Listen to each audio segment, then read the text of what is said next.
Clay? Clay?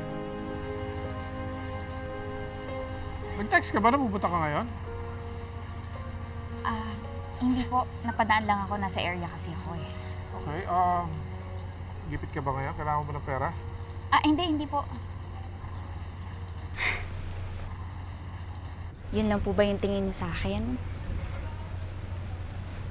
Kung sa bagay, mabibilang lang naman sa mga daliri sa isang kamay kung ilang beses lang po akong lumapit sa inyo. At laging pera pa yung rason, no? Clay, may pupuntahan kasi ako eh. Ano ba kailangan mo? Kailangan ko po.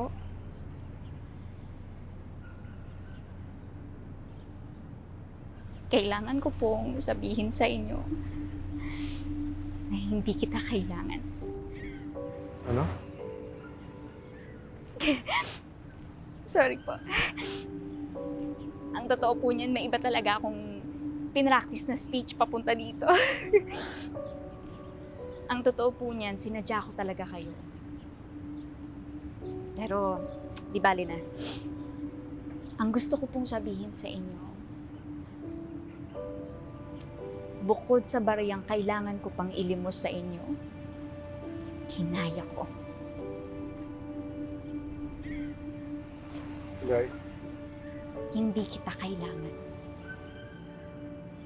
Hindi kita kailangan para lumaki ako ng maayos. Hindi ka namin kinailangan ni Mama noong mga panahong naghihirap kami. Nakasurvive kami. At lalong hindi kita kinailangan para makauwi at malagpasan ko ang lahat ng pinagdaanan ko sa San Diego. San Diego. Erase. Basta po, hindi kita kailangan. Dahil sa totoo lang po, minsan hindi ko naman naramdaman na nandyan kayo para sa akin. So, kinaya ko lahat. Kinaya namin ni Mama na kaming dalawa lang. Kinaya ko pong patustusan ang sarili kong pag-aaral. Kinaya ko pong makapagtapos nang wala ka. At ngayon, gagraduate po ako ng nursing nang wala ka. Graduate ka na?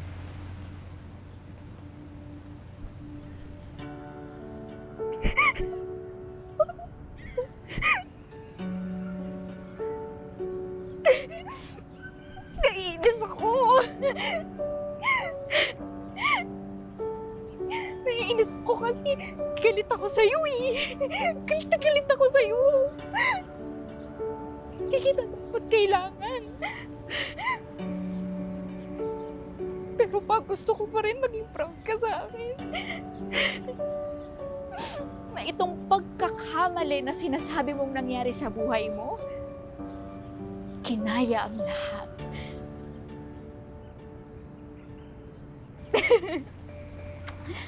Wala po to dapat sa speech ko, pero naging strong girl po ako.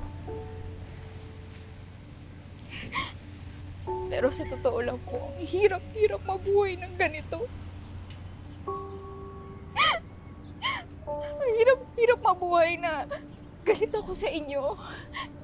Pero sa totoo lang, nangungulila ako sa pagmamahal ng isang ama. Gusto ko meron akong tatay na yayakap sa akin. O kaya kahit simpleng, good job, anak. Nasa tingin ko, deserve ko naman, di ba, pa?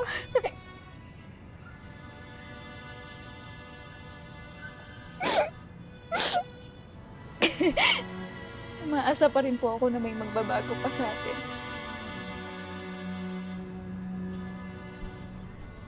Sige po. Titigil na po ako. Sorry po. Sorry po nagpunta ako dito.